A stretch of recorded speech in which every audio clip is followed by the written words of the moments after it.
네, 오늘도 살아계신 하나님과 친밀한 교제가 있는 복된 하루가 되시기 바라겠습니다. 오늘 말씀은 에베소서 2장 19절에서 22절 말씀입니다. 그러므로 이제부터 너희는 외인도 아니요 나그네도 아니요 오직 성도들과 동일한 시민이요 하나님의 권속이라. 너희는 사도들과 선지자들의 터 위에 세우심을 입은 자라. 그리스도 예수께서 친히 모퉁이 돌이 되셨느니라. 그의 안에서 건물마다 서로 연결하여 주 안에서 성전이 되어가고 너희도 성령 안에서 하나님이 거하실 처소가 되기 위하여 그리스도 예수 안에서 함께 지어져 가느니라. 아멘. 네, 어제 말씀은 화평에 관한 말씀이었죠. 그리스도의 십자가에서 흘리신 피가 모든 차원에서 화평을 이루셨다. 화평의 관계를 만들어 놓으셨다라는 말씀이었는데요. 첫째는 하나님과 우리 사이, 사람 사이 죄의 장벽을 허물어 버리신 거죠. 죄값을 완벽하게 지불하심으로 화평을 이루셨고, 둘째는 사람과 사람 사이의 화평을 이루셨다라는 겁니다.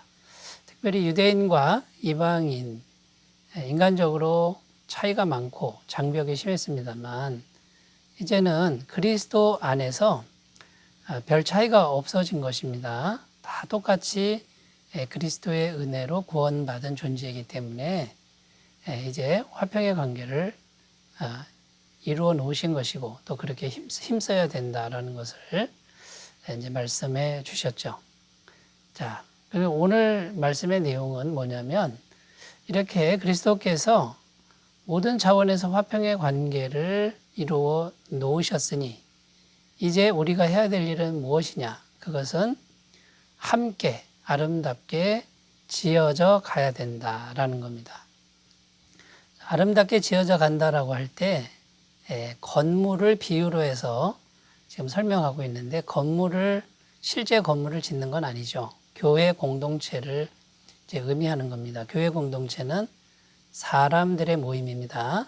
성도들의 모임, 곧 예수님을 구주로 믿고 구원받은 사람들의 모임을 아름답게 건물처럼 지어져 가야 된다. 이제 이런 의미가 되는 것이죠. 22절 말씀입니다. 너희도 성령 안에서 하나님이 거하실 처소가 되기 위하여 그리스도 예수 안에서 함께 지어져 가느니라. 자, 이제 화평의 관계를 우리가 잘 알고 누리면서 교회 공동체를 함께 아름답게 지어가야 된다. 지금 이렇게 말씀하고 있는 것이죠. 그래서 이제 먼저 유대인과 이방인, 특별히 에베소 교회는 유대인과 이방인이 같이 섞여 있었죠. 그런데 아직까지도 갈등이 있었고 차별이 이제 있었습니다. 바울은 이게 이제 안타까운 거죠. 그러나 유대인이든 이방인이든 누구든지 예수님을 믿으면 한 가족이다. 이렇게 지금 선포하고 있습니다. 19절입니다. 그러므로 이제부터 너희는 외인도 아니요 나그네도 아니요 오직 성도들과 동일한 시민이요 하나님의 권속이라. 하나님의 가족이다. 지금 유대인이든 이방인이든 지금 이렇게 선포하고 있습니다. 그러니까 차별하지 말고 갈등하지 말고 한 가족처럼 아름답게 교회 공동체를 만들어 가라. 지금 이렇게 말씀하고 있는 것입니다. 그래서 오늘 말씀에서 바울이 이런 아름답게 지어져가는 교회 공동체를 믿음으로 바라보면서 권면을 주고 있는데 어떤 것을 말씀하는지 하나씩 살펴보겠습니다. 첫 번째는 우리 신앙의 터에 대한 말씀입니다. 신앙의 터가 얼마나 견고한지를 잘 알아라. 이렇게 말씀하고 있습니다. 20절입니다. 너희는 사도들과 선지자들의 터 위에 세우심을 입은 자라. 그리스도 예수께서 친히 모퉁이 돌이 되셨느니라. 자, 터라고 나오는데 우리가 실제로 건물을 지을 때 터가 중요하죠. 이 터가 견고할수록 건물을 견고하게 지을 수 있습니다. 흔들림 없이 잘 지을 수 있는 것이죠. 그런데 여러분, 우리 신앙의 터는 그러면 무엇일까요? 우리 신앙의 터는 역시 예수 그리스도이시죠. 예수님이 우리 신앙의 터이고 그 예수님을 믿는 믿음 위에 교회를 세웁니다. 그리스도 예수께서 친히 모퉁이 돌이 되셨느니라. 이렇게 말씀하고 있는 겁니다. 그런데 여러분, 그 예수님이란 분이 얼마나 견고하신 분이십니까? 그 예수님이요, 오늘 말씀해 보면 사도들과 선지자들의 터다, 지금 이렇게 표현하고 있는데, 이게 무슨 말이냐면 신약 성경의 사도들이죠. 신약 성경의 사도들이 늘 전파한 게 뭡니까? 복음의 내용이 뭡니까? 예수 그리스도 아닙니까? 예수님의 성육신, 십자가 죽음, 부활, 승천. 여러분, 예수님을 선포하는 겁니다. 온통. 그것이 사도들이 털을 닦아놓은 것이고요. 그러면 선지자는 무엇이죠? 선지자는 구약 성경을 말합니다. 구약 성경에서 계속해서 수천 년 동안 예언된 구원자가 누굽니까? 예수 그리스도입니다. 그러니까 신약이든 구약이든 예수 그리스도가 터라는 겁니다. 선지자들이 계속해서 말씀하는 것이 곧 메시아, 예수 그리스도에 대한 말씀이었고, 사도들이 계속 말씀하는 것이 예수 그리스도였다는 것이고요. 그 예수 그리스도의 말씀을 듣고 믿으면 그 사람이 이제 터 위에 서 있는 겁니다. 그런데 여러분, 예수님은 이렇게 신구약을 통틀어서도 계속되는 견고한 터이지만 예수님은 하나님이십니다. 성자 하나님, 제2위 하나님이시죠. 영원부터 영원까지 계시는 전능하신 하나님이시라는 겁니다. 이보다 더 견고한 터가 어디 있겠습니까? 여러분, 그러므로 우리가 예수님을 믿는다라고 하는 것이 얼마나 견고한 터인지, 그 예수님을 믿는 믿음 위에 우리 신앙을 세워가고 신앙의 공동체를 세워간다라고 하는 것은 정말 안전한 일이다. 이런 믿음을 가지라고 지금 바울은 말씀하고 있는 것입니다. 여러분, 우리가 이 믿음을 우리도 함께 가지셨으면 좋겠습니다. 자, 두 번째, 함께 성전이 되어 가야 한다. 이렇게 말씀하고 있습니다. 21절입니다. 그의 안에서 건물마다 서로 연결하여 주 안에서 성전이 되어가고.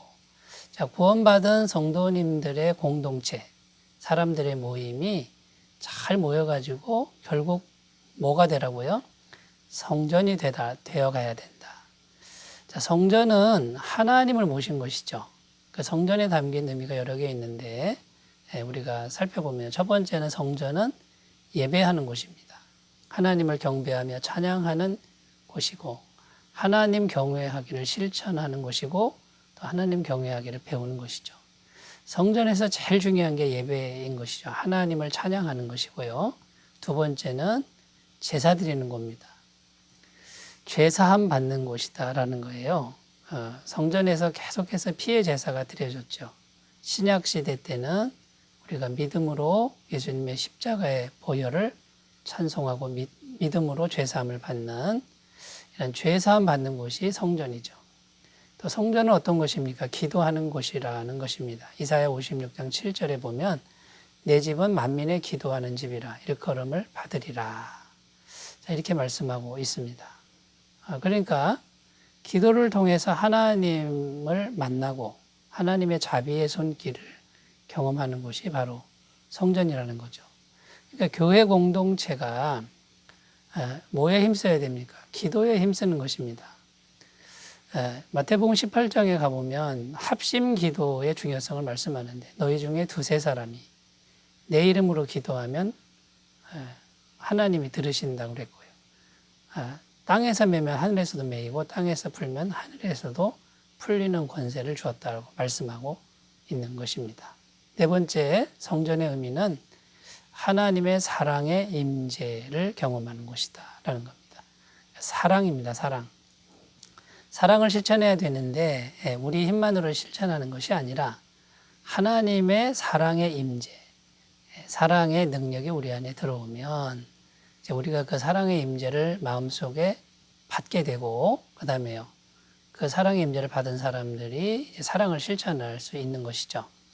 사도행전 2장 44절 45절, 믿는 사람이 다 함께 있어 모든 물건을 서로 통용하고 또 재산과 소유를 팔아 각 사람의 필요를 따라 나눠주며. 자, 여러분, 지금 사도 바울이 잘 지은 건물처럼 교회 공동체를 지어가라고 하는데 성전으로 지어가라 이렇게 말씀하신 것을 우리가 잘 기억하시고 하나님이 찬송받으시고 하나님과 교통하고 죄사함 받고 사랑을 실천하는 공동체를 함께 만들어 가셨으면 좋겠습니다. 자, 세 번째, 잘 지어가야 되는데 어떻게 지어가야 됩니까? 함께 하나님이 거하실 처소가 되어가야 한다라고 말씀하고 있습니다. 22절입니다. 너희도 성령 안에서 하나님이 거하실 처소가 되기 위하여 그리스도 예수 안에서 함께 지어져 가느니라.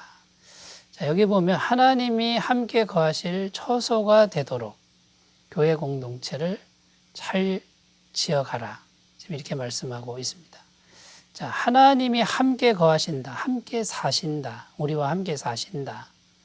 이런 의미가 되는 거고요. 교회 공동체는 정말 살아계신 하나님이 함께 계시는 그런 공동체가 되어야 된다는 의미죠. 첫 번째는 성령님의 임재입니다. 성령님의 임재가 실제로 있어야 하나님이 함께 사시는 거죠. 고린도전서 3장 16절입니다. 너희는 너희가 하나님의 성전인 것과 하나님의 성령이 너희 안에 계시는 것을 알지 못하느냐. 그러니까 우리 안에 성령님을 충만히 모셔야 되고요. 성령 충만한 교회, 성령 충만한 사람들이 모여서 성령 충만한 교회를 만들어 가야 된다라는 것이죠. 성령님은 어떻게 우리 안에 오십니까? 예수님 피를 믿고 완벽한 죄사함을 믿으면 성령님이 임하신다라는 것이죠. 자, 둘째, 하나님이 거하실 처소가 되려면 거룩해야 된다라는 거죠. 성령님은 거룩하지 않으면 임하시지가 않습니다. 자, 우리가 행실을 거룩하게 해야죠. 그런데 여러분, 아무리 거룩하게 한다고 한들 완벽할 수가 없습니다. 그러니까 늘 예수님의 보혈을 찬송하고 의지해야 된다라는 거죠. 그래서 예수님의 보혈을 생각하면서 우리가 해야 될 정말 중요한 일은 회개라는 것입니다. 요한일서 1장 9절. 만일 우리가 우리 죄를 자백하면 그는 미쁘시고 의로우사 우리 죄를 사하시며 모든 불의에서 우리를 깨끗게 하실 것이요. 자, 끊임없이 회개하면서 죄사함 받고요. 그러면 거룩해지죠. 그 다음에요. 성령의 능력 받아서 완벽하진 않지만 우리의 행실을 거룩하게 하는 행실을 힘써야 될 것입니다. 그럴 때 하나님이 함께 거하시리라고 믿습니다. 자, 세 번째는 연단입니다. 내가 깨어지는 거죠. 내가 자꾸만 깨어져야만 하나님이 거하시기가 쉬워집니다. 욥기 23장 10절입니다. 나의 가는 길을 오직 그가 아시나니 그가 나를 단련하신 후에는 내가 정금같이 나오리라. 하나님의 임재를 가로막는 장본인이 나라는 사실을 우리가 기억하셨으면 좋겠고요. 네 번째, 내 마음속에 마음의 싸움을 싸울 줄 알아야 됩니다. 갈라디아서 5장 16절 내가 이르노니 너희는 성령을 따라 행하라 그리하면 육체의 욕심을 이루지 아니하리라.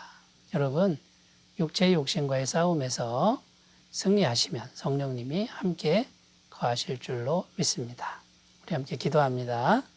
하나님 아버지, 하나님께서 모든 관계의 화평을 열어놓으셨으니 우리가 함께 아름답게 능력 있는 공동체로 지어져 가게 하여 주옵소서.